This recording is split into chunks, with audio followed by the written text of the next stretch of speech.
Hi நண்பா நண்பீஸ். இந்த பதிவில் என்ன பார்க்கலான்னா, இந்த வீக்ல வெளியான லேட்டஸ்ட்டான ஒரு சில முக்கியமான கவர்மெண்ட் அப்டேட்ஸ் மட்டும் பார்க்க போறோம். கண்டிப்பா அனைவருக்கும் யூஸ்ஃபுல்லா இருக்கும். வீடியோ ஃபுல்லா பாருங்க. தனியார் மருத்துவமனைகளையும் குழந்தைகளுக்கு இலவசமா தடுப்பூசி போடும் திட்டம் கொண்டு வர போறாங்க. இது விஷயமா தமிழக அரசு என்ன சொல்லியிருக்காங்கன்னா, ஒரு குழந்தை பிறந்தது முதல் 10 வயது வரைக்கும் செலுத்தப்பட வேண்டிய 11 வகையான தடுப்பூசியை வந்து தனியார் மருத்துவமனையிலும் இலவசமா வழங்கும் திட்டம் சீக்கிரமாவே கொண்டு வர போறாங்க. இந்த தடுப்பூசிகள்லாம் வந்து காசநோய், கல்லீரல் தொற்று, புற்றுநோய், கக்குவான் இருமல், ரணஜன்னி, தொண்டை அடைப்பான், அப்புறம் இன்ஃப்ளூயன்சா தொற்று, நிமோனியா, வயிற்றுப்போக்கு, தட்டாமை, ருபெலா நோய், ஜப்பானிய முளைக்காய்ச்சல், வைட்டமின் ஏ குறைபாடு, இது மாதிரி 12 பாதிப்புகளுக்கு தடுப்பூசி போடுறாங்க. இந்த தடுப்பூசிலாம் வந்து ஆரம்ப சுகாதார நிலையங்கள், கவர்மெண்ட் ஹாஸ்பிட்டல்லாம் வாரந்தோறும் புதன்கிழமை அன்னைக்கு இலவசமா போடுறாங்க. அதே நேரம் தனியார் மருத்துவமனைகளை இதுக்கு சார்ஜ் பண்றாங்க. தடுப்பூசி போடுறதுக்கு சார்ஜ் பண்றாங்க. இப்போ வந்து தனியார் மருத்துவமனைகளும் குழந்தைகளுக்கு இலவச தடுப்பூசி போடும் திட்டத்தை வந்து செயல்படுத்த போறாங்க. அடுத்த மேட்டர் வந்து சூப்பர் மார்க்கெட், ரேஷன் கடைகளில் ஏன் மது விற்பனை செய்யக்கூடாது அப்படின்னு உயர்நீதிமன்றம் உத்தரவு போட்டிருக்காங்க தமிழக அரசுக்கு. டாஸ்மார்க்கில் அதிகமாக சார்ஜ் பண்ணுறாங்க. டாஸ்மார்க்கில் வந்து அதில் பாட்டிலில் போட்டுற ப்ரைஸை விட கூடுதலாக சார்ஜ் பண்ணுறாங்க. அதுக்கப்புறம் வந்து கல் விற்பனையை வந்து ஏன் செய்யக்கூடாது, இவையெல்லாம் குற்றம் சாட்டி ஐடி ஊழியர் பார்த்தீங்கன்னா சென்னை உயர்நீதிமன்றத்தில் வழக்கு தொடர்ந்திருக்காரு. உயர்நீதிமன்றம் வந்து தமிழக அரசு கிட்ட என்ன கேட்டிருக்காங்கன்னா, கல் விற்பனைக்கு விதிக்கப்பட்ட தடையை நீக்குவது விஷயமா தமிழ்நாடு அரசு ஏன் மறுபரிசீலனை செய்யக்கூடாதா அப்படின்னு கேள்வி எழுப்பியிருக்காங்க. அதுக்கப்புறம் அந்த சூப்பர் மார்க்கெட்டு, ரேஷன் கடைகள் மூலமாக ஏன் மது விற்பனை செய்யக்கூடாதா, ஸோ இதுக்கு தமிழக அரசு வந்து பதிலளிக்க சொல்லி உத்தரவும் போட்டிருக்காங்க. ஸோ முக்கியமாக இதில் கல் விற்பனைக்கு விதிக்கப்பட்ட தடையை நீக்க வேண்டும் சொல்லியிருக்காங்க. அதுக்கப்புறம் சூப்பர் மார்க்கெட்லேயாகட்டும், ரேஷன் கடைகளையாகட்டும் மதுபானம் விற்க அனுமதி கோரி மனுதாரர் அப்ளை பண்ண அப்ளிகேஷன் பரிசீலனை செய்து தகுந்த உத்தரவு பிறப்பிக்க வேண்டும் அப்படின்னு தமிழக அரசுக்கு உத்தரவு போட்டிருக்காங்க. இப்போ ரீசெண்டாக பார்த்தீங்கன்னா ரேஷன் கடைகளில் அத்தியாவசிய பொருளே கிடைக்க மாட்டேங்குது. அரிசி, பருப்பு, பாமாயில் கிடைக்க மாட்டேங்குது. இதில் வந்து மதுபானம் வேறையா அப்படின்னு பொதுமக்கள்லாம் வந்து கடும் கோபத்தில் இருக்காங்க. ஏற்கனவே டாஸ்மாக் கடைகள்லாம் நிறைய இழுத்து மூடணுன்ட்டு நிறைய பேர் வந்து புலம்பிட்டு இருக்காங்க. இதில் ரேஷன் கடைகளை மதுபானம் கொண்டு வந்தால் என்ன ஆகுமோ தெரியல. வெயிட் பண்ணி தான் பார்க்கணும். நம்ம சென்ட்ரல் கவர்மெண்ட் ஒரு முக்கியமான முடிவு எடுத்திருக்காங்க. என்ன முடிவுன்னு கேட்டிங்கன்னா, பேங்க்கில் வந்து ஒவ்வொரு அக்கௌண்ட்டுக்கும் 4 நாமினியை வந்து நியமிக்க போகிறாங்களாம். ஒவ்வொரு அக்கௌண்ட்டுக்கும் 4 நாமினி முக்கியம் சொல்லியிருக்காங்க. ஸோ ஏன்னா வந்து இப்போ பேங்க்கில் பார்த்தீங்கன்னா ஏகப்பட்ட கேஷ் வந்து உரிமை கோராத நிலையில் இருக்கான். அதாவது அக்கௌண்ட்டோட இறந்துருப்பாங்க, சரியாக நாமளும் நியமிக்காதனால கிட்டத்தட்ட வந்து 78,000 கோடி யாரும் அந்த தொகைக்கு வந்து உரிமை கோராமல் இருக்கதா சொல்கிறாங்க. இந்த உரிமை கோராத டெபாசிட் தொகை பிரச்சனையை சமாளிப்பதற்காக தான் வாடிக்கையாளர் சிரமங்களை தணிப்பதற்காக மத்திய அரசு இப்போ என்ன பண்ண போகிறாங்கன்னா, ஒரு பேங்க் அக்கௌண்ட்டுக்கு 4 நியமியை நியமிக்க முடிவெடுத்திருக்காங்க. அடுத்த மேட்டர் என்னன்னு கேட்டிங்கன்னா, தற்காலிக ஆசிரியர்களுக்கு பணி நீடிப்பு செய்து தமிழக பள்ளி கல்வித்துறை பார்த்தீங்கன்னா அரசாணை பிறப்பித்திருக்கு. கவர்மெண்ட் ஸ்கூலில் வந்து கிட்டத்தட்ட வந்து 1282 தற்காலிக ஆசிரியர்கள் வந்து 5 வருஷத்துக்கு பார்த்தீங்கன்னா தொடர் பணி நீடிப்பு செஞ்சுருக்காங்க. இப்போது இந்த டெம்பரவரி டீச்சர் போஸ்டிங்க்கு பார்த்தீங்கன்னா 2029 ஜூன் 30 வரைக்கும், அதாவது 5 வருஷத்துக்கு பார்த்தீங்கன்னா தொடர் பணி நீடிப்பு செஞ்சுருக்காங்க. அந்த டீச்சர்ஸ்க்குலாம் மாத ஊதியம் காலதாமதமே இல்லாமல் கிடைக்கும். அடுத்த மேட்ரு இந்த வயநாடு நிலச்சரிவு நிறைய பேர் பார்த்துருப்பீங்க. ஸோ இதனால் பார்த்தீங்கன்னா ஒரு 8 மாவட்டங்களுக்கு தமிழ்நாட்டில் வந்து அரசாங்கம் அதிரடியாக உத்தரவு போட்டிருக்காங்க. என்ன காரணம்னு பார்த்தீங்கன்னா, ஏன்னா இப்போ ரீசெண்டாக வந்து வயநாட்டில் கனமழை காரணமாக மிகப்பெரிய ஒரு நிலச்சரிவு பார்த்தீங்கன்னா ஏற்பட்டிருக்கு. 300க்கும் மேற்பட்டவர் உயிரிழந்திருக்காங்க. இந்த நிலையில் பார்த்தீங்கன்னா தமிழ்நாட்டில் மலை மாவட்டங்களான திண்டுக்கல், நீலகிரி, கோவை, கன்னியாகுமரி, திருநெல்வேலி, விருதுநகர், தேனி, திருப்பூர் உள்ளிட்ட 8 மாவட்டங்களை வந்து கண்காணித்து மழை நாட்களில் மாவட்ட நிர்வாகத்திற்கு தகவல் தெரிவிக்கணும் அப்படின்னு தமிழ்நாடு அரசு உத்தரவு போட்டிருக்காங்க. குறிப்பாக இந்த மழை காலங்களில் வருவாய் மற்றும் பேரிடர் மேலாண்மை துறை அதிகாரிகளாக தொடர் கண்காணிப்பில் இருக்கணும்னு சொல்லியிருக்காங்க. அடுத்த மேட்ரு வந்து ட்ராய் பார்த்தீங்கன்னா அதிரடியாக உத்தரவு போட்டிருக்காங்க. யாருக்கெல்லாம் கேட்டிங்கன்னா தொலைத்தொடர்பு நிறுவனங்களுக்கு அதிரடியாக உத்தரவு போட்டிருக்காங்க. என்ன மேட்ருன்னு கேட்டிங்கன்னா, நெட்வொர்க் கவரேஜ் வந்து எங்கெங்கே இருக்குன்னு இது விஷயமா வரைபடத்தை வந்து அக்டோபர் 1 முதல் இணையதளத்தில் வெளியிட வேண்டும்ட்டு பிராட்பேண்ட் சேவை வழங்கும் நிறுவனங்களுக்கு உத்தரவு போட்டிருக்காங்க. 2G, 3G, 4G, 5Gன்ட்டு தனித்தனியாக எங்கெங்கே வந்து கவரேஜ் இருக்குது இது வந்து பட்டியலிட வேண்டும் சொல்லியிருக்காங்க. தரமான மற்றும் வெளிப்படையான சேவை கிடைப்பதை உறுதி செய்வதற்காக தான் இந்த உத்தரவை பிறப்பித்திருக்காங்க. அடுத்த மேட்ரு மத்திய அரசுடைய பாரத் அரிசி விஷயமா ஒரு முக்கியமான அப்டேட்டு. இந்த அரிசி விற்பனை வந்து ஜூன் 30ஆம் தேதியுடன் முடிவடைய மாதிரி இருந்துச்சு. இப்போ இது பார்த்தீங்கன்னா மறு அறிவிப்பு வர வரைக்கும் தொடர சொல்லியிருக்காங்க. கூட்டுறவு சங்கத்தில் வந்து கம்மியான ரேட்டுக்கு இந்த அரிசியை வாங்கிக்கலாம். இப்போ ரீசெண்டாக பார்த்தீங்கன்னா இந்த அரிசியோட சில்லறை விற்பனை வந்து விலை அதிகரித்திருக்கு. இப்போ இப்போ வந்து ரீசெண்டாக 15% வரைக்கும் அதிகரித்திருக்கு. மத்திய அரசு மானிய விலையில் பாரத் அரசு விற்பனை கொண்டு வந்ததுனால நிறைய மக்கள் பயனடைந்து வராங்க. அடுத்த மேட்ரு, இந்த மீனவ குடும்பங்களுக்கான உதவித்தொகை பார்த்தீங்கன்னா இன்க்ரீஸ் பண்ணியிருக்காங்க. இலங்கை சிறையில் வாடும் மீனவ குடும்பங்களுக்கு வழங்கப்படும் தின உதவித்தொகை பார்த்தீங்கன்னா 250 ரூபாயிலிருந்து 350 ரூபாயா இன்க்ரீஸ் பண்ணி தமிழக முதலமைச்சர் மு க ஸ்டாலின் உத்தரவு போட்டிருக்காரு. அது மட்டும் இல்லாமல் இந்த இலங்கை கடற்படையினால் பறிமுதல் செய்யப்பட்ட இந்த விசைப்படகு உரிமையாளர்களுக்கு இந்த வழங்கப்பட்டு வரும் உதவித்தொகை பார்த்தீங்கன்னா நிவாரணத் தொகை பார்த்தீங்கன்னா 5 லட்சத்திலிருந்து 6 லட்சமாக இன்க்ரீஸ் பண்ணியிருக்காங்க. நாட்டு படகு உரிமையாளர்களுக்கு வழங்கப்பட்ட ஒரு நிவாரணத் தொகை 1 லட்சத்திலிருந்து 2 லட்சமாக இன்க்ரீஸ் பண்ணியிருக்காங்க. அடுத்த மேட்ரு, கவர்மெண்ட் காலேஜில் கௌரவ விரிவுரையாளருக்கான பணி நீடிப்பு செஞ்சுருக்காங்க தமிழ்நாடு அரசு. அரசு கலை அறிவியல் கல்லூரிகளை காலியாக இருக்க பேராசிரியர் பணியிடங்கள் பார்த்தீங்கன்னா தொகுப்பூதிய அடிப்படையில் கௌரவ விரிவுரையாளர்கள் மூலமாக நிரப்புறாங்க. இப்போ தமிழ்நாட்டில் கவர்மெண்ட் காலேஜில் ஒர்க் பண்ணுற 5366 கௌரவ விரிவுரையாளர்களுக்கு பணி நீடிப்பு செய்து தமிழ்நாடு அரசு அரசாணை பிறப்பித்திருக்காங்க. அதன்படி வந்து 11 மாதங்களுக்கு தொகுப்பூதிய அடிப்படையில் இவங்களுக்கு பணி நீடிப்பு செய்து தமிழ்நாடு அரசு உத்தரவிட்டிருக்காங்க.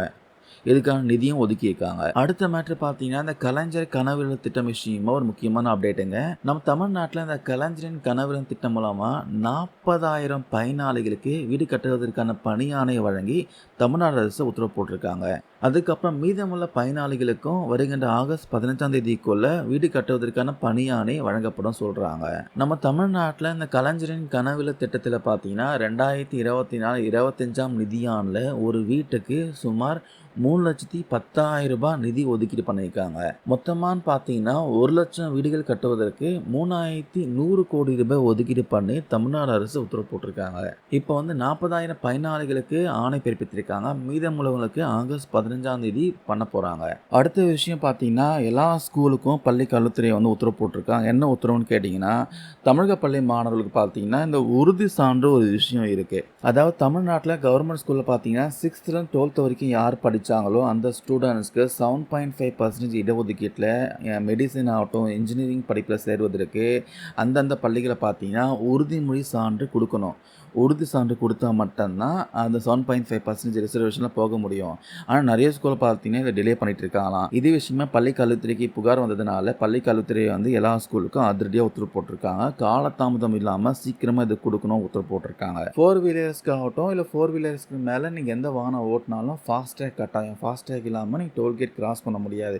இது நிறைய பேர் தெரிஞ்ச விஷயம் தான். இந்த ஃபாஸ்டேக்கில் ஒரு முக்கியமான விதியை வந்து இன்னிலிருந்து அமலுக்கு வந்திருக்கு. ஃபாஸ்டேக் வந்து யாரெல்லாம் அந்த வெஹிக்கிள் மேலே ஒட்டாமல் இருக்கீங்களோ மறக்காமல் ஒட்டிடுங்க. வெஹிக்கிள் மேலே நீங்கள் ஃபாஸ்டேக் ஒட்டலைன்னா அதுக்கு டபுளாக சார்ஜ் பண்ணுறதுக்கு வாய்ப்பு இருக்குன்னு சொல்கிறாங்க. ஸோ இதுக்கான விதியை வந்து மாற்றி அமைத்திருக்காங்களாம். National highway authority of India வந்து இதுக்கான ரூல்ஸ் வந்து அமல்படுத்தியிருக்காங்க. ஃபாஸ்டேக் மேலே கண்டிப்பாக விண்ட்ஸ்க்ரீனில் கண்டிப்பாக ஃபாஸ்டேக் ஒட்டியே ஆகணும்னு சொல்கிறாங்க. அது இல்லாமல் KYC நீ கண்டிப்பாக அப்டேட் பண்ணி ஆகணும். இந்த விதியும் வந்து இன்னையிலேருந்து அமலுக்கு வந்திருக்கு. KYC யாரெல்லாம் ஃபாஸ்டேக்கில் அப்டேட் பண்ணாமல் இருக்கீங்களோ உங்கள் ஃபாஸ்டேக் வந்து இன்ஆக்டிவ் பண்ணுவாங்க. இந்த KYC அப்டேட்டுக்கு டைம் கொடுத்துருக்காங்க. அக்டோபர் 31க்குள்ளே அந்த KYC இன்ஃபர்மேஷன்லாம் நீங்கள் ஃபாஸ்டேக் சேவையை வந்து எந்த நிறுவனம் வந்து கொடுக்குறாங்களோ அந்த நிறுவனத்துக்கிட்ட நீங்கள் KYC இன்ஃபர்மேஷன்லாம் நீங்கள் அப்டேட் பண்ணி ஆகணும். ஃபார் எக்ஸாம்பிள் வந்து ஃபாஸ்டேக் உங்களுக்கு HDFC பேங்க்கு இல்லை ஏர்டெல் இல்லை பேடிஎம் இவங்க எதனா இஷ்யூ பண்ணியிருந்தாங்கன்னா அவங்கக்கிட்ட நீங்கள் KYCயை வந்து நீங்கள் அப்டேட் பண்ணியே ஆகணும் சொல்லியிருக்காங்க. பார்த்துக்கோங்க. இது முக்கியமாக வந்து கடந்த 3லேருந்து 5 வருஷத்துக்குள்ளே யாரெல்லாம் ஃபாஸ்டேக் வாங்கியிருக்காங்களோ கட்டாயம் இது செஞ்சே ஆகணும்னு சொல்கிறாங்க. சப்போஸ் 5 வருஷத்துக்கு மேலே நீங்கள் ஃபாஸ்டேக் வாங்கியிருந்தால் கண்டிப்பாக அதை வந்து புதுசாக மாற்றிக்கொள்ள வேண்டும் சொல்லியிருக்காங்க. புதுசாக மாற்றி ஆகணும். 5 வருஷம் தான் வந்து அதுக்கு வேலிடிட்டியாக. அதுக்கு மேலே நீங்கள் வந்து பழைய ஃபாஸ்டேக் யூஸ் பண்ணியிருந்தீங்கன்னா அதை வந்து மாற்றிக்கொள்ள வேண்டும் சொல்கிறாங்க. ஏன்னா இதுக்கப்புறம் வந்து அதை இன்ஆக்டிவ் பண்ணுவாங்களாம். உங்கள் வெஹிக்கிளோடைய ரெஜிஸ்ட்ரேஷன் நம்பர் ஆகட்டும் சேஸ் நம்பர் ஆகட்டும் இதெல்லாம் வந்து ஃபாஸ்டேக்காக கூட இணைக்கணும் சொல்லியிருக்காங்க. அது மட்டும் இல்லாமல் வாகன ஓட்டியோடைய வாகன உரிமையாளருடைய மொபைல் நம்பரும் கண்டிப்பாக இணைக்கணும் சொல்லியிருக்காங்க. ஸோ இவையெல்லாம் வந்து இன்னிலேருந்து நடைமுறைக்கு வந்திருக்கு. இதெல்லாம் வந்து நீங்கள் அக்டோபர் 31க்குள்ளே பண்ணி முடிக்கணும்னு சொல்லியிருக்காங்க. சப்போஸ் பண்ணாமல் போயிட்டீங்கன்னா உங்கள் ஃபாஸ்டேக் இன்ஆக்டிவ் பண்ணுருவாங்க. பார்த்துக்கோங்க. அது இல்லாமல் நீங்கள் ஃபாஸ்டேக்கை ப்ராப்பராக வந்து விண்ட்ஸ்க்ரீனில் நீங்கள் வந்து ஒட்டணும். ஏன்னா நிறைய பேர் என்ன பண்ணுறாங்கன்னா விண்ட்ஸ்க்ரீனில் அதை ஒட்ட மாட்டுறாங்க. ஒரு சிலர்லாம் வந்து நிறைய ஃபாஸ்டேக் யூஸ் பண்ணுறாங்க. இதை வந்து சட்டப்படி கொட்டுறோம் சொல்லியிருக்காங்க. இதை அவாய்ட் பண்ணுறதுக்காக தான் விண்ட்ஸ்க்ரீனில் கண்டிப்பாக ஃபாஸ்டேக் ஒட்டி ஆகணுன்ட்டு மத்திய அரசு புதிய விதி கொண்டு வந்திருக்காங்க. ஃபாஸ்டேக்கில் யாரெல்லாம் வந்து நீங்கள் விண்ட்ஸ்க்ரீன் மேலே ஒட்டாமல் இருக்கீங்களோ சீக்கிரமாக ஒட்டிக்கோங்க. நீங்கள் டோல் கிராஸ் பண்ணுறப்போ நீங்கள் அந்த ஃபாஸ்டேக் கையில் வச்சுட்டு நீங்கள் காட்டினீங்கன்னா அதை அக்செப்ட் பண்ண மாட்டாங்க மோஸ்ட்லி, பார்த்துக்கோங்க. ஆகஸ்ட் 1 இன்னிலிருந்து இந்த ஃபாஸ்டேக் விஷயமா 8 புதிய விதிகள் இருக்குது. ஃபஸ்ட்டு வந்து 5 வருஷத்துக்கு மேலே நீங்கள் ஃபாஸ்டேக் யூஸ் பண்ணிட்டு இருக்கீங்கன்னா கண்டிப்பாக அந்த பழைய ஃபாஸ்டேக் மாற்றி ஆகணும். ரெண்டாவது வந்து 3 வருஷத்துக்கு ஒரு வாட்டி இந்த ஃபாஸ்டேக்கான அந்த கேஒய்சியை அப்டேட் பண்ணி ஆகணும், புதுப்பிக்கணும். மூணாவது வெஹிக்கிள் ரெஜிஸ்ட்ரேஷன் நம்பர், இந்த சேஸ் நம்பர் இதெல்லாம் வந்து ஃபாஸ்டேக்காக கூட இணைக்கணும், லிங்க் பண்ணி ஆகணும். நாலாவது புதுசாக நீங்கள் வந்து வாகனம் வாங்கிய 90 நாட்களுக்குள்ள உங்கள் பதிவு நம்பரை வந்து புதுப்பிக்கணும். அஞ்சாவது ஃபாஸ்டேக் வந்து யார் இஷ்யூ பண்ணுறாங்களோ அவங்கெல்லாம் தரவு தளங்கள்லாம் ப்ராப்பராக வந்து சரி பார்க்கணும், வெரிஃபை பண்ணணும்னு சொல்லியிருக்காங்க. ஆறாவது காருக்கு முன்னாடி ஃபாஸ்டேக் ப்ராப்பராக வந்து நீங்கள் அப்டேட் பண்ணி ஆகணும்னு சொல்லியிருக்காங்க. அது இல்லாமல் காரோடைய front side photo, back side photo, side photo எல்லா சைட் ஃபோட்டோவும் ப்ராப்பராக ஃபாஸ்டேக் இஷ்யூ பண்ணுறாங்க பார்த்தீங்களா, அவங்க பதிவேற்றம் செய்யணும்னு சொல்லியிருக்காங்க. ஏழாவது ஃபாஸ்டேக் நம்பராக கூட மொபைல் நம்பர் லிங்க் பண்ணி ஆகணும்னு சொல்லியிருக்காங்க. எட்டாவது கேஒய்சி அப்டேட் எல்லாமே அக்டோபர் 31க்குள்ளே கண்டிப்பாக கம்ப்ளீட் பண்ணி ஆகணும்னு சொல்லியிருக்காங்க. ஸோ பொதுவாக வந்து கவர்மெண்ட் எம்ப்ளாயீஸ் வாங்குகிற சேலரியை வந்து அப்பப்போ வந்து திருத்துவாங்க. இதுக்காக வந்து ஒரு குழு இருக்குது. அந்த குழு வந்து ப்ரப்போசல் கவர்மெண்ட்டுக்கு அனுப்புவாங்க. இது வந்து 10 இயர்ஸுக்கு ஒரு வாட்டி இந்த ஊதிய குழுவை மாற்றுவாங்க. அப்படி தான் வந்து 2014ஆம் ஆண்டு 7th பே கமிஷன் கொண்டு வந்தாங்க. அது வந்து ஃபார்ம் பண்ணது பார்த்தீங்கன்னா 2016 ஃபார்ம் பண்ணாங்க. இது நடந்து கிட்டத்தட்ட வந்து 10 வருஷம் ஆகிருக்கு. இப்போ வரைக்கும் கவர்மெண்ட் எம்ப்ளாயீஸோடைய அந்த கடைநிலை ஊழியர்களுக்கான குறைஞ்சபட்ச மாத சம்பளம் பார்த்தீங்கன்னா 18,000 நிர்ணயம் பண்ணியிருக்காங்க. இப்போ வந்து 8th பே கமிஷன் வந்துச்சுன்னா இந்த அமௌண்ட் வந்து இன்க்ரீஸ் ஆகும். இந்த 7th பே கமிஷனில் ஒரு எம்ப்ளாயீஸோடைய குறைஞ்சபட்ச ஊதியம் 7,000 இருந்து 18,000 உயர்த்தினாங்க. இதன் காரணமாக அந்த ஓய்வூதிய தொகையும் 2.57 இன்க்ரீஸ் ஆச்சு. அதான் ஃபிட்மெண்ட் ஃபேக்டர் சொல்லுவாங்க. மத்திய அரசு ஊழியர்களுடைய குறைஞ்சபட்ச ஓய்வூதியம் பார்த்தீங்கன்னா 3,500லிருந்து 9,000 இன்க்ரீஸ் ஆச்சு. இந்த 7th பே கமிஷனில் ப்ரப்போசல் செய்யப்பட்ட அதிகபட்ச ஊதியமே 2,25,000 சொல்கிறாங்க. ஸோ முக்கியமாக இந்த கேபினெட் செயலாளராகட்டும், அப்புறம் அதே நிலையில் இருக்கக்கூடிய மற்ற ஊழியர்களுக்காகட்டும், மற்ற உயர் அதிகாரிகளுக்காகட்டும் 2,50,000லேருந்து சேலரி ஸ்டார்ட் ஆகும் சொல்கிறாங்க, ஆரம்பிக்கும். கவர்மெண்ட் எம்ப்ளாயீஸோடைய இந்த ஆண்டு சம்பளம் அதிகரிப்பு பார்த்தீங்கன்னா 3% இருக்குது. இது தவிர வந்து ஜனவரி 1 அப்புறம் ஜூலை 1ன்ட்டு 2 வாட்டி இந்த டிஎன்எஸ் அலவன்ஸ் வந்து வருஷம் இன்க்ரீஸ் பண்ணுறாங்க. 10 இயர்ஸுக்கு ஒரு வாட்டி இந்த பே கமிஷன்லாம் ரிவைஸ் பண்ணுவாங்க, புதிய பே கமிஷன் வந்து ஃபார்ம் பண்ணுவாங்க. இப்போ 8th பே கமிஷன் பார்த்தீங்கன்னா அந்த பரிந்துரைகள்லாம் 2026ஆம் ஆண்டு ஜனவரி 1ஆம் தேதி முதல் அமல்படுத்த வேண்டியது அவசியம்னு ஏற்கனவே சொல்லியாச்சு. இப்போ இதற்கு என்ன பண்ணியாகணும்னா அந்த ஊதிய பரிந்துரை குழு வந்து அதை ஃபார்ம் பண்ணியாகணும்.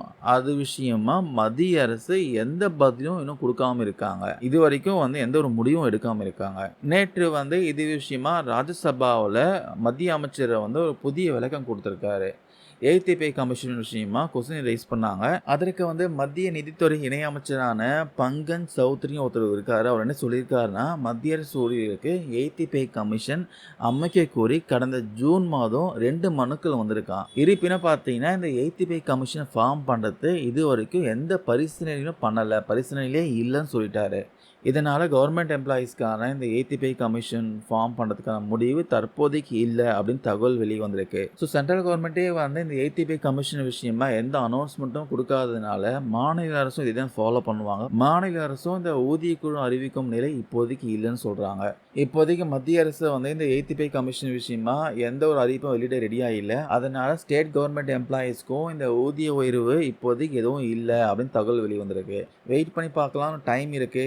2026ஆம் ஆண்டு தான் வந்து ஃபார்ம் பண்ணியாகணும். ஏன்னா 2016ஆம் ஆண்டு தான் 7th பே கமிஷன் கொண்டு வந்தாங்க. அதன்படி வந்து 2026ஆம் ஆண்டு தான் கொண்டு வரணும். இன்னும் கிட்டத்தட்ட 2 இயர்ஸ் கிட்ட டைம் இருக்குது. ஸோ அதுக்குள்ளே கண்டிப்பாக அனௌன்ஸ்மெண்ட் வெளியாகும். ஊதிய குழு வந்து பரிந்துரை பண்ணுவாங்க. வெயிட் பண்ணி பார்க்கலாம். நம்ம முதலமைச்சர் ஸ்டாலின் வந்து இன்னைக்கு ஸ்கூல் ஸ்டூடெண்ட்ஸ்க்கான ஒரு சூப்பரான அப்டேட் கொடுத்துருக்காரு. என்ன கொடுத்துருக்காருன்னா, நம்ம தமிழ்நாட்டில் ஸ்கூல் ஸ்டூடெண்ட்ஸ்க்காகட்டும், காலேஜ் ஸ்டூடெண்ட்ஸ்க்காகட்டும் நிறைய திட்டங்கள் வந்து முதலமைச்சர் ஸ்டாலின் கொண்டு வந்திருக்காங்க. இப்போ வந்து என்ன சொல்லியிருக்காருன்னா, யாரெல்லாம் அப்ராடில் போய் படிக்க போகிறீங்களோ அந்த ஸ்டூடெண்ட்ஸ்க்கு ஒரு சூப்பரான அப்டேட் கொடுத்துருக்காரு. கவர்மெண்ட் ஸ்கூலில் படித்த ஸ்டூடெண்ட்ஸ்க்கு மட்டும் இது பொருந்தும். அப்ராடில் நீங்கள் போய் படிக்க போகிறீங்கன்னா நீங்கள் உங்களுடைய முதல் பயண செலவை வந்து தமிழ்நாடு அரசு ஏற்றுக்கொள்ளும் சொல்லியிருக்காரு. தைவான், மலேசியா, ஜப்பான் போன்ற நாடுகளில் உள்ள சிறந்த பல்கலைக்கழகத்தில் 14 தமிழ்நாடு மாணவர்களுடைய முழு கல்வி செலவை இலவசமாக பெற்றிருக்காங்களாம். கவர்மெண்ட் ஸ்கூல் ஸ்டூடெண்ட்ஸ் தான் வந்து இனி எல்லா துறையிலையும் ஆட்சி செய்வாங்க அப்படின்னு அவர் கூறியிருக்காரு. அடுத்த விஷயம், தமிழ்நாட்டுல ஒரு 4 டிஸ்ட்ரிக்ட் மட்டும் நாளைக்கு பார்த்தீங்கன்னா, விடுமுறை அனௌன்ஸ் பண்ணியிருக்காங்க. சுதந்திர போராட்ட வீரரான திறன் சின்னமலை ஒருத்தர் இருக்காரு. அவருடைய நினைவு நாள் நாளைக்கு வருது. அது இல்லாம ஆடிப்பெருக்கு தினமும் இருக்கு. இத முன்னிட்டு திருப்பூர், ஈரோடு ஆகிய மாவட்டங்கள்ல லீவ் விட்டுருக்காங்க. அதுக்கப்புறம் வல்வில் ஓரி விழாவை முன்னிட்டு நாமக்கல் மாவட்டத்துல லீவ் விட்டுருக்காங்க. அதுக்கப்புறம் கோட்டை மாரியம்மன் கோயில் திருவிழாவை முன்னிட்டு சேலம் மாவட்டத்திலயும் கல்வி நிறுவனங்கள், கவர்மெண்ட் ஆஃபீஸுக்கெல்லாம் லீவ் விட்டுருக்காங்க நாளைக்கு. அடுத்த விஷயம் தமிழக அரசு பார்த்தீங்கன்னா, இந்த யூபிஎஸ்சி எக்ஸாம்ல செலக்ட் ஆகுற கேண்டிடேட்டுக்கான ஸ்காலர்ஷிப் விஷயமும் ஒரு முக்கியமான அப்டேட் குடுத்துருக்காங்க. யூபிஎஸ்சி எக்ஸாம்ல யார் செலக்ட் ஆகுறாங்களோ அந்த ஸ்டூடண்ட்ஸ்க்கு பார்த்தீங்கன்னா, ரூ. 7,500 ஸ்காலர்ஷிப் அனௌன்ஸ் பண்ணியிருக்காங்க. இதுக்கான ஆன்லைன் ரிஜிஸ்ட்ரேஷன் ஆகஸ்ட் 2லேருந்து ஆகஸ்ட் 17 வரைக்கும் நடைபெறும். செப்டம்பர் 9th பார்த்தீங்கன்னா, ஆல் டிக்கெட் இஷ்யூ பண்ணுவாங்க. செப்டம்பர் 15th பார்த்தீங்கன்னா, தேர்வு நடைபெறும்னு சொல்லியிருக்காங்க. இதில் யார் செலக்ட் ஆகுறாங்களோ அந்த 1000 பேருக்கு யூபிஎஸ்சி முதுநிலை தேர்வுக்கு 2025க்கு தயாராகும் வகையில் மாதம் பார்த்தீங்கன்னா, ரூ. 7,500 10 மாதங்களுக்கு இந்த உதவித்தொகை கொடுக்கப்படும் சொல்லியிருக்காங்க. ஸோ யாரெல்லாம் இந்த யூபிஎஸ்சிக்கு ட்ரை பண்ணுறீங்களோ இந்த ஆப்பர்ச்சுனிட்டியை மிஸ் பண்ணுறாதீங்க. அடுத்த விஷயம், இந்த சிறப்பு பஸ்கள் விஷயமா தமிழ்நாடு அரசு ஒரு முக்கியமான அனௌன்ஸ்மெண்ட் வந்து வெளியிட்டிருக்காங்க.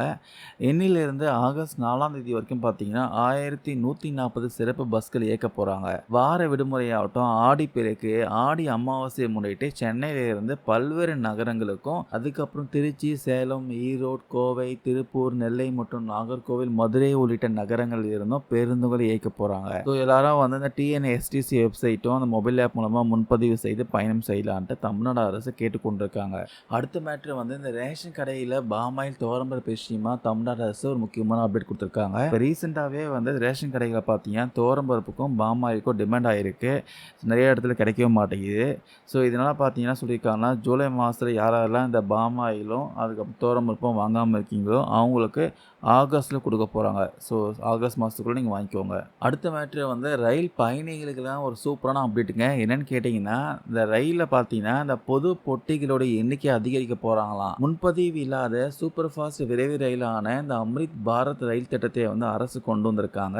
சீக்கிரமாகவே எல்லா விரைவு ரயில்களையும் குறைஞ்சபட்சம் 4 பொது பொட்டிகள் இருப்பது உறுதி செய்யப்படும் அரசாங்கம் சொல்லியிருக்காங்க. இதற்காக வந்து 2500 பொட்டிகள் தயாரிக்கும் பணிகள் நடந்து வருதாம். இந்த விஷயம் ரயில் பயணிகள் மத்தியில் மகிழ்ச்சியை ஏற்படுத்தியிருக்கு. அடுத்த விஷயம் வந்து வெளிநாடு வேலைக்கு நீங்கள் போகிறீங்கன்னா தமிழக அரசு வந்து ஒரு புதிய வெப்சைட் வந்து லான்ச் பண்ணியிருக்காங்க. நம்ம தமிழ்நாட்டில் ஏழை எளிய மக்கள் இருந்து படித்த இளைஞர் வரைக்கும் அவங்களுடைய நலனுக்காக அரசாங்கம் பல்வேறு திட்டங்கள் செயல்படுத்தி வராங்க. இந்த நிலையில் வந்து தமிழ்நாடு அரசுடைய அயல்நாட்டு வேலைவாய்ப்பு நிறுவனத்துக்கு புதிய இணையதளம் வந்து தொடங்கி வைத்திருக்காங்க. இதுக்கு முன்னாடி இது தனியார் டொமைனில் இருந்துச்சு. இப்போ வந்து கவர்மெண்ட் டொமைனுக்கு மாற்றிருக்காங்க.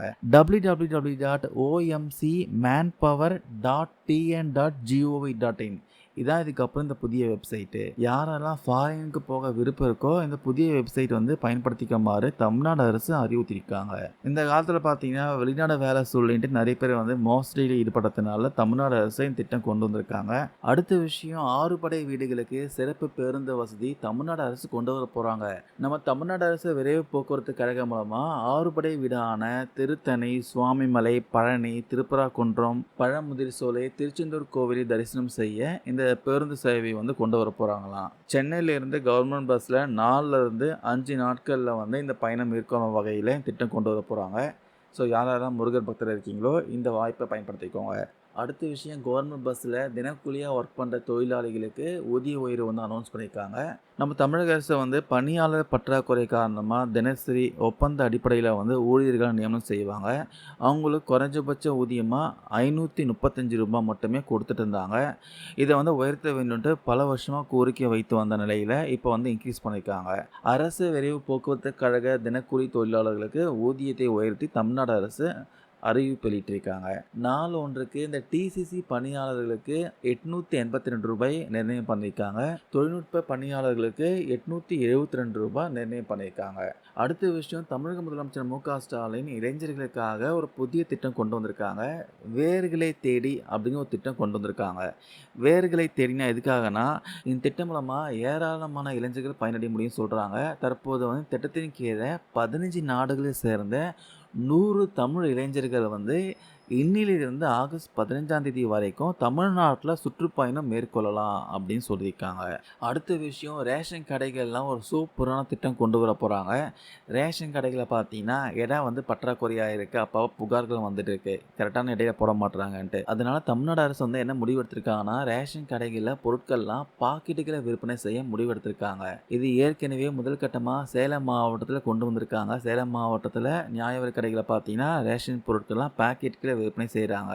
இதை ஃபாலோ பண்ணி தொகுதிக்கு ஒரு நியாய விலைக் கடைகள் தேர்வு செய்ய போகிறாங்க, விற்பனை செய்ய போகிறாங்க. இது விஷயமா பொதுமக்கள் கிட்ட கிடைக்கும் வரவேற்பை போட்டு தமிழ்நாடு முழுக்கமா இந்த திட்டம் வந்து கொண்டு வர போகிறாங்க. அடுத்த விஷயம், தமிழ்நாடு முழுக்கமே 11 மாவட்டங்களுக்கு மட்டும் புதிய கண்காணிப்பு அலுவலரை நியமித்து தமிழ்நாடு அரசு உத்தரவு போட்டிருக்காங்க.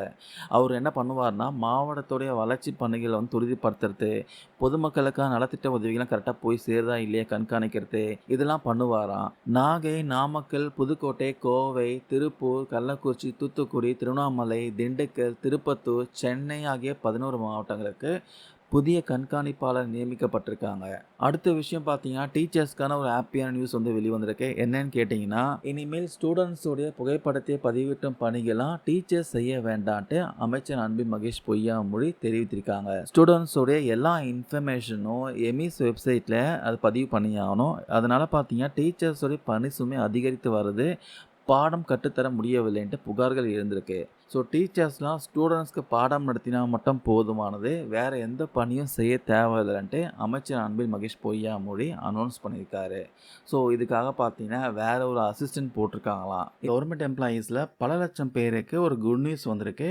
எண்ணிலிருந்து நீங்கள் வாங்கக்கூடிய சம்பளத்தில் ஒரு சில மாற்றங்கள் இருக்கலாம். கணிசமாக உங்கள் சம்பளம் வந்து இன்க்ரீஸ் ஆகும். இதுக்கு ஒரு முக்கியமான காரணம் யாருன்னு கேட்டிங்கன்னா, வருங்கால வைப்பு நிதி ஆணையம்.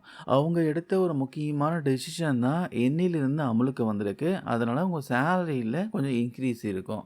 எம்ப்ளாயீஸோடைய இந்த வருங்கால வைப்பு நிதி அமைப்பு என்ன சொல்லியிருந்தாங்கன்னா, செப்டம்பர் 1, 2013க்கு அப்புறமா யார் கவர்மெண்ட் ஜாப்பில் ஜாயின் பண்ணாங்களோ அந்த ஊழியர்களுக்கு குழு காப்பீடு திட்டத்தின் கீழே GIS, அதாவது குரூப் இன்சூரன்ஸ் ஸ்கீம் சொல்லுவாங்க, அதுக்கான டிடெக்ஷன் நிறுத்தியிருக்காங்க. இனிமேல் வந்து இந்த GIS பிடித்தம் இனி செய்யப்படாது அப்படின்னு சொல்லியிருக்காங்க.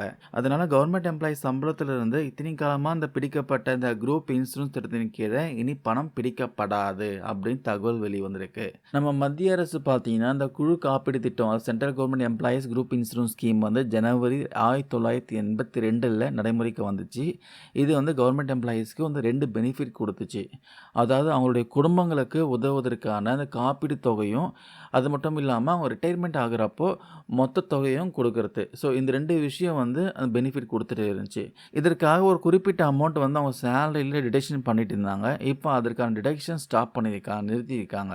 இது விஷயமா அந்த EPFO வெளியிட்ட அறிக்கையில் வந்து என்ன போட்டிருக்குன்னா, செப்டம்பர் 1, 2013க்கு அப்புறமா யார் யாரெல்லாம் EPFOவில் சேர்ந்திருக்காங்களோ அந்த ஊழியர்களுக்கு GISன் கீழே விலக்குகள் நிறுத்தப்படும் சொல்லியிருக்காங்க. இது வரைக்கும் செய்யப்பட்ட இந்த டிடெக்ஷன்லாம் அவங்களுக்கு திரும்பி கொடுக்கப்படும் சொல்லியிருக்காங்க, ரீஃபண்ட் பண்ணிடுவாங்களாம். இந்த GIS நிறுத்தப்பட்ட அப்புறமா கவர்மெண்ட் எம்ப்ளாயீஸ் வாங்குற அவங்க சேலரியில் அதிகரிப்பு இருக்கலாம் சொல்கிறாங்க. இது வந்து அரியருக்கும் கிடைக்கும் சொல்கிறாங்க. அதாவது இது வரைக்கும் என்னென்ன டிடெக்ஷன் பண்ணியிருக்காங்களோ அதுக்கான அமௌண்ட்டை பல்காக வந்து சேரும்னு சொல்லியிருக்காங்க. இதனால கவர்மெண்ட் எம்ப்ளாயீஸோட டேக் ஹோம் சேலரி இன்க்ரீஸ் ஆக போகுது. அதுக்கப்புறம் இன்னொரு விஷயமும் EPFO பண்ணியிருக்காங்க. 1995ஆம் ஆண்டு இந்த ஊழியர் ஓய்வூதிய திட்டத்தில் எம்ப்ளாயி பென்ஷன் ஸ்கீம் இருக்குது பார்த்தீங்களா, அதில் திருத்தம் பண்ணியிருக்காங்க. 6 மாதத்துக்கு குறைவாக சேவையில் உள்ள ஊழியருக்கும் இந்த வித்ட்ராவல் பெனிஃபிட் கொடுத்துருக்காங்க. இப்போ வரைக்கும் 6 மாதத்துக்கு குறைவான யாரெல்லாம் சேவையில் இருக்காங்களோ அவங்களுக்கு வந்து இந்த வித்ட்ராவல் பெனிஃபிட் கொடுக்காம இருந்தாங்க. இப்போ அதுக்கான பெனிஃபிட்டும் கொடுத்துருக்காங்க. இதனால் பல்வேறு துறைகளில் பணியில் இருக்கக்கூடிய 7 லட்சத்துக்கும் மேற்பட்டவருக்கு ஒரு சந்தோஷமான நியூஸ் வந்திருக்கு. அவங்களுக்கு பார்த்தீங்கன்னா இந்த வித்ட்ராவல் பெனிஃபிட் கொடுத்துருக்காங்க. இதுக்கான திருத்தமும் இன்னையிலிருந்து நடைமுறைக்கு வந்திருக்கு. கவர்மெண்ட் எம்ப்ளாயீஸ் சங்கங்கள்லாம் ஒரு சில முக்கியமான டிசிஷன் எடுத்திருக்காங்க, ஒரு சில முக்கியமான விஷயம் பண்ண போகிறாங்க. அதெல்லாம் என்னன்னு பதிவில் பார்க்கலாம். இப்போ நடைமுறையில் இருக்கக்கூடிய இந்த CPS பென்ஷன் ஸ்கீம், புதிய ஓய்வூதிய திட்டம், பங்களிப்பு ஓய்வூதிய திட்டம் எதுவும் வச்சுக்கலாம், இதை ரத்து பண்ண சொல்லி ஓல்டு பென்ஷன் ஸ்கீம் மீண்டும் அமல்படுத்த சொல்லி தமிழ்நாடு அரசு ஊழியர்கள்லாம் பல வருஷமாக போராடி வராங்க. இது நிறைய பேர் தெரிஞ்ச விஷயம்தான். ஸோ இதற்காக பார்த்தீங்கன்னா ஒரு இயக்கமும் இருக்குது, CPS ஒழிப்பு இயக்கம். ஸோ இந்த இயக்கத்தில் பார்த்தீங்கன்னா பல மாவட்டங்களை சேர்ந்த, பல துறையை சேர்ந்த கவர்மெண்ட் எம்ப்ளாயீஸ்லாம் ஒன்றாக இணைந்து போராடி கொண்டிருக்காங்க. ஸோ இந்த சிபிஎஸ் இயக்கம் பார்த்தீங்கன்னா, இப்போ ரீசென்ட்டா அது நேத்தான் நினைக்கிறேன், மாநில அளவுல ஒரு ஆலோசனை கூட்டம் நடத்தியிருக்காங்க. ஸோ இந்த ஆலோசனை கூட்டத்தில் நிறைய முக்கியமான தீர்மானங்கள், ஒரு சில முக்கியமான டிசிஷன்லாம் எடுத்திருக்காங்க. ஸோ அதில் முக்கியமான ஒரு டிசிஷன் பார்த்தீங்கன்னா, தமிழக முதலமைச்சர் மு.க. ஸ்டாலினுக்கு டெய்லி வந்து ஒரு லெட்டர் போட போகிறாங்களாம். அதாவது சிபிஎஸ் பென்ஷன் திட்டத்தில் வந்து இறந்த ஊழியருடைய குடும்பத்தினர் குடும்ப ஓய்வூதியம் கேட்டு ஆகஸ்ட் 15ஆம் தேதி முதல் தமிழ்நாடு முதலமைச்சருக்கு கடிதம் அனுப்புவது அப்படின்னு முடிவெடுத்திருக்காங்க. அது இல்லாமல் நிறைய வழக்கு தொடர போகிறாங்களாம். அதாவது இப்போது பணியில் இருக்கக்கூடிய கவர்மெண்ட் எம்ப்ளாயீஸ் ஒருத்தரும், ஓய்வு பெற்ற ஊழியர் ஒருத்தரும், பணியில் இருக்கும்போது மரணம் அடைந்த குடும்பத்தை சார்ந்த ஒருத்தருன்ட்டு 3 பேர் பார்த்தீங்கன்னா தனிநபர் பெயரில் வழக்கு தொடர போகிறாங்களாம். அது இல்லாமல் குடும்ப ஓய்வூதியம் வழங்க சொல்லி இன்னொரு வழக்கும் தொடர போகிறாங்களாம். இந்த மொத்த வழக்கு செலவையை வந்து யார் ஏற்றுப்பாங்கன்னா, ராமநாதபுரம், மதுரை, விருதுநகர், திருச்சி மாவட்டங்களை சேர்ந்த சிபிஎஸ் ஒழிப்பு இயக்கத்தை சேர்ந்தவங்க ஏற்றுப்பாங்க அப்படின்னு சொல்லியிருக்காங்க.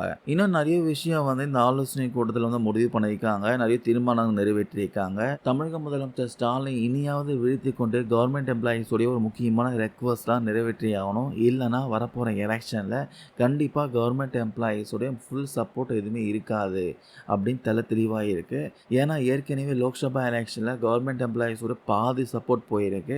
மீதி இருக்க கொஞ்சம் சப்போர்ட்டும் பார்த்தீங்கன்னா வரப்போகிற சிஎம் எலெக்ஷனில் போகிறதுக்கு அதிக வாய்ப்பு இருக்குது. அதுக்குள்ளே இன்னும் இருக்க 2 வருஷத்துக்குள்ளே பார்த்தீங்கன்னா கவர்மெண்ட் எம்ப்ளாயீஸோட முக்கியமான கோரிக்கையை நிறைவேற்றினா மட்டும்தான் அடுத்த ஆட்சியை வந்து தக்க வச்சுக்க முடியும். இல்லைனா ரொம்ப கஷ்டம்தான். ஏன்னா கவர்மெண்ட் எம்ப்ளாயீஸ் பார்த்தீங்கன்னா பல விதமாக போராடி வராங்க. அவங்க உரிமைகளை கேட்டு ஏற்கனவே தெருவில் இறங்கி போராடியாச்சு, அப்புறம் வழக்கு தொடர்ந்து போராடியாச்சு, இப்போ லெட்டர் போட போராட போகிறாங்க.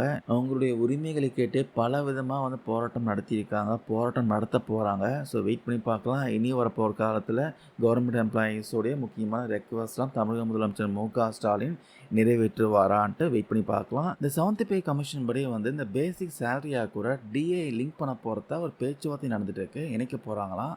ஸோ அது என்னென்னு அப்புறம் பார்க்கலாம். ஃபர்ஸ்ட் ஆஃப் ஆல் வந்து சென்ட்ரல் கவர்மெண்ட் எம்ப்ளாயீஸ்க்கான டிஎன்எஸ் அலவன்ஸு இப்போ இன்க்ரீஸ் பண்ண போகிறாங்க.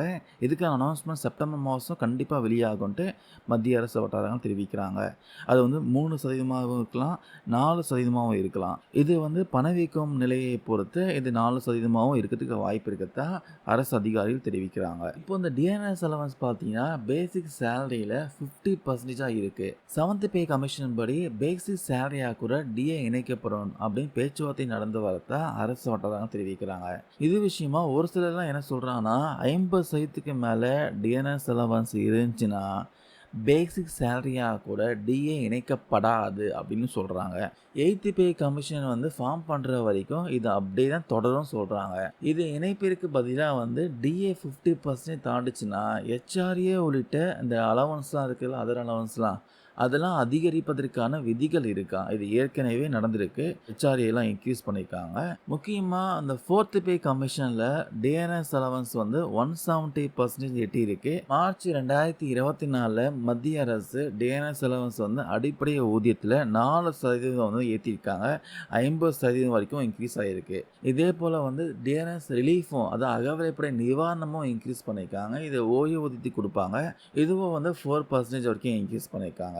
இந்த 8th பே கமிஷன் விஷயமா பட்ஜெட்டுக்கு முன்னாடி மத்திய அரசு ஊழியர் சங்கங்கள்லாம் முக்கியமான கோரிக்கையை ப்ரப்போசல்லாம் சென்ட்ரல் கவர்மெண்ட்டுக்கு வச்சாங்க. நிறைய போராட்டங்களும் அறிவிச்சாங்க. 8th பே கமிஷனை உடனே ஃபார்ம் பண்ணி ஆகணும், ஓல்டு பென்ஷன் ஸ்கீம் வந்து திருப்பி கொண்டு வரணும். இது மாதிரி பல முக்கியமான கோரிக்கைகளை முன்வைத்தாங்க. இப்போ ரீசெண்டாக நிதித்துறை இணையமைச்சர் வந்து மாநிலங்களவையில் என்ன சொல்லியிருந்தாருன்னா, ஜூன் 2024 இந்த 8th பே கமிஷன் அமைப்பதற்காக 2 பிரதிநிதித்துவங்கள் வந்து பெறப்பட்டிருக்கா, அதை ப்ரப்போசல் வந்து வந்திருக்கான். ஆனால் இது விஷயமா எந்த ஒரு திட்டமும் மத்திய அரசு பரிசீலனையில் இல்லை அப்படின்னு சொல்லியிருக்காரு.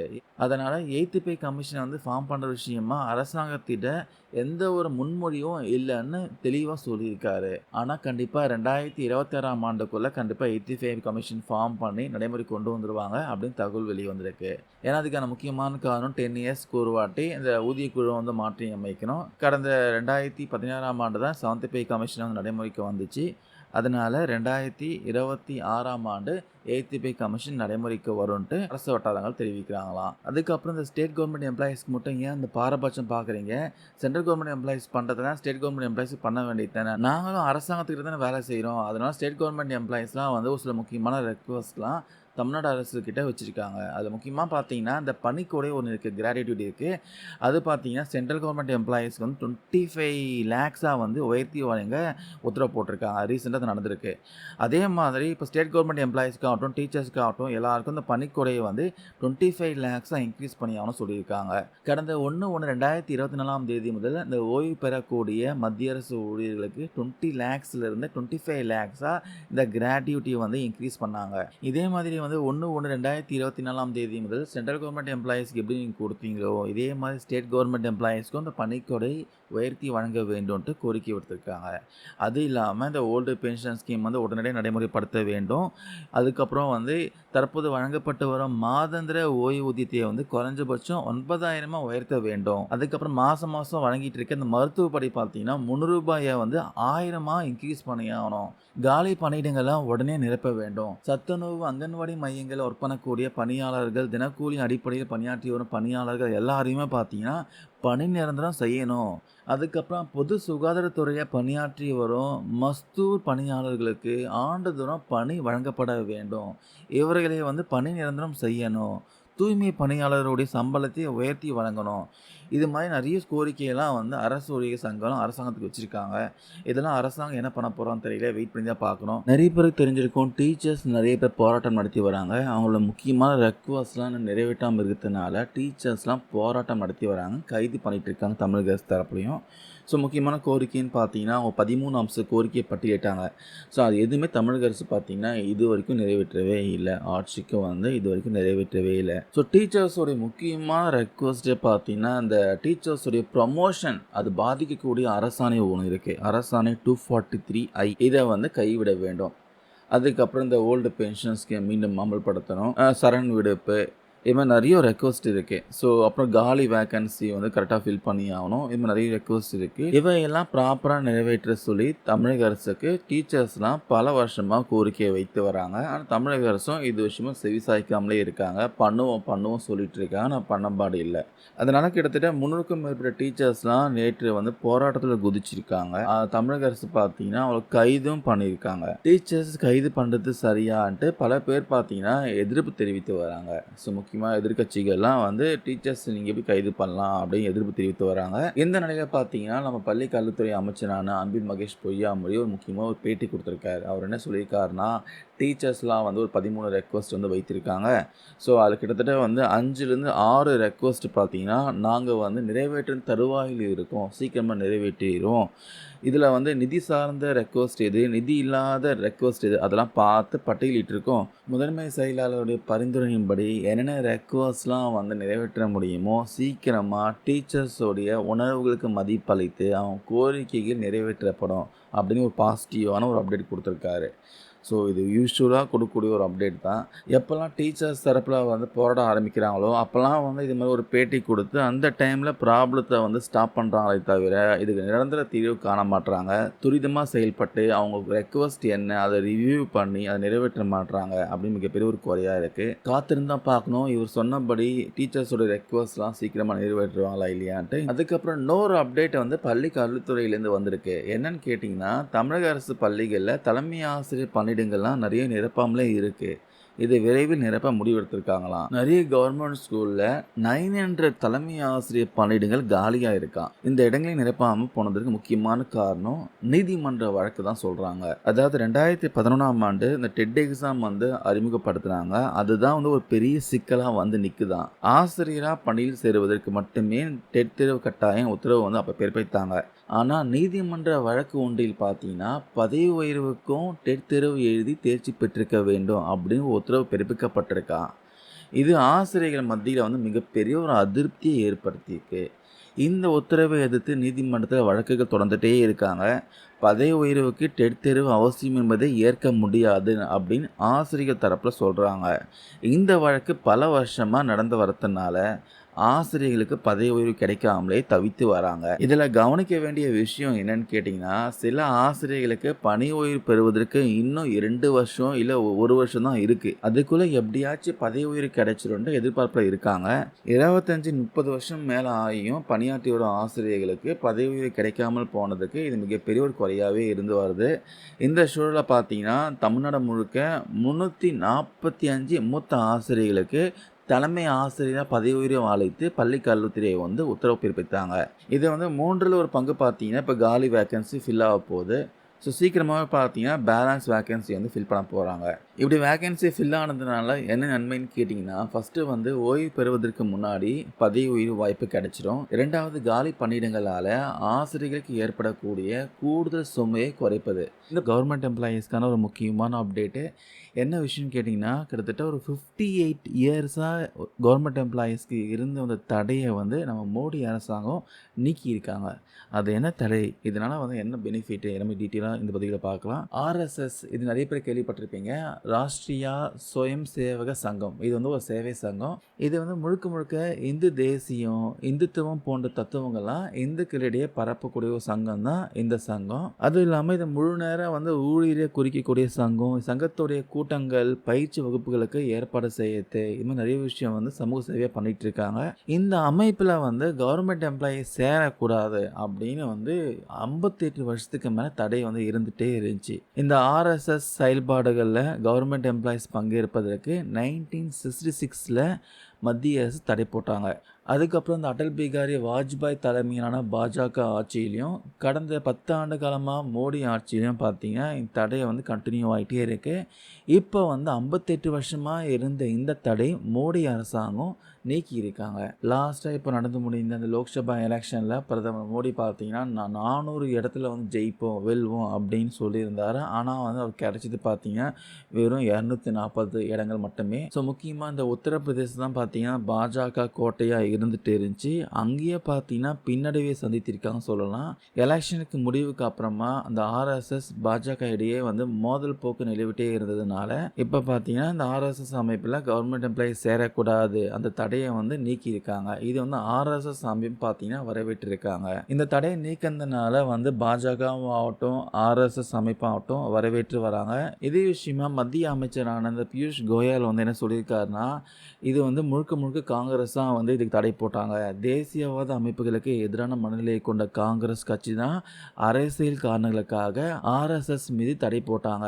இப்போ தடை நீக்கி இருப்பது வரவேற்கத்தக்கது அப்படின்னு சொல்லியிருக்காரு. ஆனால் எதிர்கட்சிகள்லாம் பலர் பார்த்தீங்கன்னா இதுக்கு எதிர்ப்பு தெரிவித்து வராங்க. இந்த தடை நீக்கியதுனால சமூகத்தின் அமைதிக்கு ஆபத்து ஏற்படும் அப்படின்னு எதிர்கட்சிகள்லாம் சொல்லிட்டு இருக்காங்க. இப்போ இந்த தடையை விலக்குவதற்கு என்ன அவசியம்ன்ற கேள்வியும் எழுப்பியிருக்காங்க.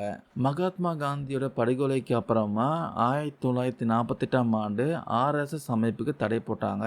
இந்த ஆர்எஸ்எஸ் அமைப்பு பார்த்தீங்கன்னா இந்தியாவுடைய தேசிய கொடிக்கு எதிர்ப்பு தெரிவித்து ஆர்எஸ்எஸ் பயிற்சிகளை அரசு ஊழியர்கள் பங்கேற்க கூடாதுன்ட்டு 1966ஆம் ஆண்டு தடை விதிக்கப்பட்டிருக்கு. சாதி மதம் இல்லாமல் நடுநிலையோடு செயல்படக்கூடிய கவர்மெண்ட் எம்ப்ளாயீஸ்லாம் இப்போ ஆர்எஸ்எஸ் செயல்பாடுகளில் ஈடுபட்டால் சமூகத்துக்கு மிகப்பெரிய ஆபத்து ஏற்படும் அப்படின்னு எதிர்கட்சிகள்லாம் கருத்து தெரிவிக்கிறாங்க. முக்கியமாக அரசு இயந்திரத்தை இந்துத்துவமயமாக்க வேண்டும் என்ற நோக்கத்தாக கூட தான் இத்தகைய நடவடிக்கையெல்லாம் மோடி அரசாங்கம் மேற்கொண்டு வராங்களாம். இது மிகவும் ஆபத்தானதுன்ட்டு எதிர்கட்சிகள்லாம் விமர்சனம் செஞ்சுட்டு இருக்காங்க. 1966ஆம் ஆண்டு தடை விதிக்கப்பட்டதுக்கான காரணம்லாம் எதிர்கட்சியை சுட்டி காட்டி விமர்சனம் பண்ணிட்டு இருக்காங்க. அப்போ இந்த பசுவதி சட்டத்துக்கு ஆதரவாக காங்கிரஸ் கட்சியில் பார்த்தீங்கன்னா தீர்மானம் நிறைவேற்ற வேண்டும்ட்டு காங்கிரஸ்குள்ளேயே சிலர் அன்றைய காங்கிரஸ் கட்சியின் தலைவரான காமராஜர் கிட்ட வலியுறுத்தி வந்தாங்க. அதற்கு அவருக்கு உடன்பாடு இல்லை. இந்த நிலையில் தான் பார்த்தீங்கன்னா டெல்லியில் காமராஜர் வீட்டுக்கு தீ வைத்தாங்க. ஆர்எஸ்எஸ் அமைப்பினர் தான் பார்த்தீங்கன்னா காமராஜர் வீட்டுக்கு தீ வைத்து காமராஜரை கொல்ல முயற்சி பண்ணாங்கன்ட்டு இந்த விவகாரம் பார்த்தீங்கன்னா தேசிய அளவில் பெரிய பரபரப்பை ஏற்படுத்திச்சு. அந்த சம்பவத்துக்கு அப்புறம் தான் ஆர்எஸ்எஸ் செயல்பாடுகளை கவர்மெண்ட் எம்ப்ளாய்ஸ் பங்கேற்க கூடாதுன்னு தடை போட்டாங்க. இப்போ மோடி அரசாங்கம் இந்த தடையை வந்து நீக்கியிருக்காங்க. மாதம் வரவுள்ள கவர்மெண்ட் ஹாலிடேஸ் பற்றி பார்க்கலாம். கண்டிப்பாக அனைவருக்கும் யூஸ்ஃபுல்லாக இருக்கும். இது வந்து கவர்மெண்ட் எம்ப்ளாயீஸ்க்காகட்டும், பேங்க் எம்ப்ளாயீஸ்க்காகட்டும், ஸ்கூல், காலேஜ் ஸ்டூடெண்ட்ஸ்க்கு எல்லாருக்குமே யூஸ்ஃபுல்லாக இருக்கும். வீடியோ மிஸ் பண்ணாமல் ஸ்கிப் பண்ணாமல் ஃபுல்லாக பாருங்கள். பொதுவாகவே ஹாலிடேஸ்னாலே எல்லாருக்குமே ஒரு மகிழ்ச்சியான ஒரு விஷயம் தான். ஸோ அப்படி பார்க்குறப்போ ஆகஸ்ட் மாதம் 9 நாட்கள் விடுமுறை வரப்போகிறதா சொல்கிறாங்க. எந்தெந்த நாட்களில் எந்தெந்த பண்டிகை வரப்போகுது, எதுக்கெல்லாம் லீவ் கொடுக்க போகிறான்னு பார்க்கலாம். யூஸ்வலாக ஹாலிடேஸ்னால் லோக்கல் ஹாலிடேஸ் இருக்கும், இல்லை ஸ்டேட் ஹாலிடேஸு, இல்லை நேஷ்னல் ஹாலிடேஸு, இல்லை ஃபெஸ்டிவல் ஹாலிடேஸ், இந்த மாதிரி நிறைய கலந்த மாதிரி வரும். அப்படி பார்க்குறப்போ ஆகஸ்ட் மாதம் 2 நேஷ்னல் ஹாலிடேஸ் வருது. ஒன்று வந்து இண்டிபெண்டன்ஸ் டே ஆகஸ்ட் 15th. இந்த வாட்டி ஆகஸ்ட் 15th தேர்ஸ்டே அன்னைக்கு வருது. அதுக்கப்புறம் ஆகஸ்ட் 26 கிருஷ்ண ஜென்மபூமி சொல்லுவாங்க, இல்லை கிருஷ்ண ஜெயந்தி, இல்லை கிருஷ்ண ஜென்மாஷ்டமி. ஸோ இது ஒன்று சொல்லுவாங்க. ஸோ இது வந்து ஆகஸ்ட் 26 வருது. அன்னைக்கு வந்து மோஸ்ட் ஆஃப் த ஸ்டேட்டில் பார்த்தீங்கன்னா விடுமுறை தான், நேஷ்னல் ஹாலிடேஸ் தான். இது தவிர சாட்டர்டே சண்டேன்னு பார்க்குறப்போ 4 சண்டே வருது, 5 சாட்டர்டே வருதுங்க. ஆக மொத்தம் அதிலே பார்த்தீங்கன்னா 9 நாட்கள் லீவு கிடைச்சிருது. So most of the school பார்த்தீங்கன்னா சாட்டர்டே சண்டே இருக்காது. கவர்மெண்ட் ஆஃபீஸும் மோஸ்ட் ஆஃப் த கவர்மெண்ட் ஆஃபீஸும் சாட்டர்டே சண்டே இருக்காது. ஸோ பேங்க்லேயும் பார்த்தீங்கன்னா உங்களுக்கு second Saturday, fourth Saturday leave கொடுக்குறாங்க. அதுக்கப்புறம் ஆகஸ்ட் 19 ராக்கி பண்டிகைன்னு சொல்கிறாங்க. ஸோ இந்த பண்டிகை அப்போது உத்தரப்பிரதேசம், குஜராத்து, மத்திய பிரதேசம், ராஜஸ்தான், ஹரியானா இந்த ஸ்டேட்டுக்கெலாம் வந்து விடுமுறை கொடுத்துருக்காங்க லீவு. நம்ம பேங்க் எம்ப்ளாயீஸ் பொறுத்த வரைக்கும் ஆகஸ்ட் மாதத்தில் 9 நாட்கள் லீவு கிடைக்கும். ஜஸ்ட்டு வந்து ஒரு 22 நாள் ஆஃபீஸ் வந்தால் போதும். சென்ட்ரல் ஸ்டேட் கவர்மெண்ட் ஆஃபீஸ் பொறுத்த வரைக்கும் most of the government office பார்த்தீங்கன்னா சாட்டர்டேயும் ஒரு லீவ் இருக்கும். அப்படி பார்க்குறப்போ கவர்மெண்ட் எம்ப்ளாயீஸ்க்கு கிட்டத்தட்ட 11 நாட்கள் லீவு கிடைக்க வாய்ப்பு இருக்குது. ஸோ சாட்டர்டே சண்டேன்னு பார்த்தீங்கன்னா 9 நாட்கள் வருது. அது இல்லாமல் இண்டிபெண்டன்ஸ் டே ஆகட்டும், கிருஷ்ண ஜெயந்தி ஆகட்டும் 2 நாட்கள் லீவ் கிடைக்கும். ஸோ ஆக மொத்தம் 11 நாட்கள் லீவ் கிடைக்கும். அதுக்கப்புறம் ஸ்கூல், காலேஜ் ஸ்டூடெண்ட்ஸ்க்கும் பார்த்தீங்கன்னா மோஸ்ட் ஆஃப் த ஸ்கூல் வந்து சாட்டர்டே வைக்க மாட்டாங்க. முக்கியமாக அப் டு 5th வரைக்கும் எல்லா சாட்டர்டேவும் மோஸ்ட்லி லீவ் விட்டுருவாங்க. ஸ்கூல் ஸ்டூடெண்ட்ஸ்க்கும் வந்து சேம் 11 days வந்து லீவ் கிடைக்க அதிக வாய்ப்பு இருக்குது. அது இல்லாமல் இந்த ஆகஸ்ட் மாதத்தில் லோக்கல் ஹாலிடேஸும் வரும். ஒரு சில டிஸ்ட்ரிக்டில் பார்த்தீங்கன்னா ஃபெஸ்டிவல் காரணமாக லோக்கல் ஹாலிடேஸும் அனௌன்ஸ் பண்ணியிருக்காங்க. ஸோ அதெல்லாம் வந்து லேட்டராக பார்க்கலாம். இந்த ஆகஸ்ட் மாதத்தில் முக்கியமாக பார்த்தீங்கன்னா இந்த பேங்க் ஒர்க்கெல்லாம் முடிச்சுக்கோங்க, சீக்கிரமாக முடிச்சுக்கோங்க. ஏன்னா வந்து 3 days கான்சிக்யூட்டிவாக லீவ் வரப்போகுது. ஆகஸ்ட் 24 4th சாட்டர்டே, சண்டே வந்து 25th, மண்டே 26 பார்த்தீங்கன்னா உங்களுக்கு கிருஷ்ண ஜெயந்தி வருது. ஸோ 3 days கான்சிக்யூட்டிவாக லீவ் இருக்கிறதுனால பேங்க் ஒர்க் எதனா இருந்தால் முன்கூட்டியே முடிச்சுக்கோங்க. அரசு ஊழியர்களுக்கு சற்று குட் நியூஸ் வெளிவந்துள்ளது. தமிழ்நாட்டில் அரசு ஊழியர்கள் பலரும் பழைய ஓய்வூதிய திட்டத்தை கொண்டு வர வேண்டும் என்று கோரிக்கைகளை வைத்து வருகின்றனர். இது தொடர்பாக சிபிஎஸ் ஒழிப்பு இயக்கம் என்ற அமைப்பும் உருவாக்கப்பட்டு உள்ளது. சிபிஎஸ் ஒழிப்பு இயக்கம் இது தொடர்பாக போராட்டங்களை முன்னெடுத்து வருகிறது. இது தொடர்பாக அவர்கள் முதல்வர் ஸ்டாலினுக்கும் கடிதம் எழுதியுள்ளனர். தமிழ்நாட்டில் அரசு ஊழியர்களுக்கு பல காலமாக இருக்கும் கோரிக்கை பழைய ஓய்வூதியத்தை கொண்டு வர வேண்டும் என்பதே.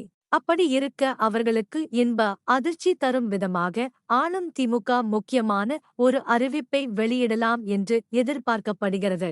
இதற்கான இறுதிக்கட்ட ஆலோசனைகள் நடந்து வருகிறதாம். சட்டசபை தேர்தலில் திமுக கொடுத்த பல்வேறு வாக்குறுதிகளை நிறைவேற்றி உள்ளது. அதே சமயம் இன்னும் சில வாக்குறுதிகள் நிறைவேற்றப்படவில்லை. உதாரணமாக பெட்ரோல் விலை குறைப்பு, பழைய ஓய்வூதிய திட்டம் உள்ளிட்ட வாக்குறுதிகள் இன்னும் நிறைவேற்றப்படவில்லை. இப்படிப்பட்ட நிலையில்தான் கர்நாடகாவில் பழைய ஓய்வூதியம் அமல்படுத்தப்படும் என அம்மாநில முதலமைச்சர் சித்தராமையா அதிரடியாக உத்தரவிட்டுள்ளார். அம்மாநில தேர்தல் வாக்குறுதி அடிப்படையில் முதலமைச்சர் சித்தராமையா இந்த அறிவிப்பை வெளியிட்டு உள்ளார். தமிழ்நாட்டில் அரசு ஊழியர்கள் இடையே பழைய ஓய்வூதிய திட்டம் மிக முக்கிய கோரிக்கையாக இருந்து வருகிறது. ஆனால் இதை செயல்படுத்த முடியாது என்று முன்பு நிதி அமைச்சராக இருந்த பழனிவேல் தியாகராஜன் சட்டசபையிலேயே தெரிவித்து இருந்தார். பழனிவேல் தியாகராஜன் சட்டசபையில் கடந்த 2022 வருடம் பேசுகையில், தனிநபர் ஒருவருக்கு பழைய ஓய்வூதிய திட்டத்தில் ஆண்டுக்கு 2 லட்சம் ரூபாய் செலவாகிறது. அதே நேரம் புதிய ஓய்வூதிய திட்டத்தில் தனிநபர் ஒருவருக்கு 50,000 ரூபாய்தான் செலவாகிறது. எனவே பழைய ஓய்வூதிய திட்டத்தை அமல்படுத்துவது சாத்தியமற்றது என்று தெரிவித்தார். அவரின் இந்த பேச்சு அரசு ஊழியர்கள் இடையே பெரிய அளவில் விவாதத்தை ஏற்படுத்தியது. தமிழக அரசு ஊழியர்கள் மற்றும் ஆசிரியர்களின் 95% ஆதரவு எப்போதுமே திமுகவுக்குத்தான் கிடைக்கும். ஆனால் ஸ்டாலின் தலைமையிலான திமுக ஆட்சியில் அரசு ஊழியர்களின் முக்கிய கோரிக்கைகள் எதுவும் நிறைவேற்றப்படவில்லை. அதனால் கடும் அதிருப்தியடைந்த அரசு ஊழியர்கள் ஆசிரியர்கள் ஒருங்கிணைந்து இந்த தேர்தலில் திமுகவுக்கு எதிராக முடிவெடுக்க வேண்டும் என தீர்மானித்திருந்தனர். அந்த வகையில் அவர்களின் ஆதரவு பாஜகவுக்கு கிடைத்திருக்கிறது.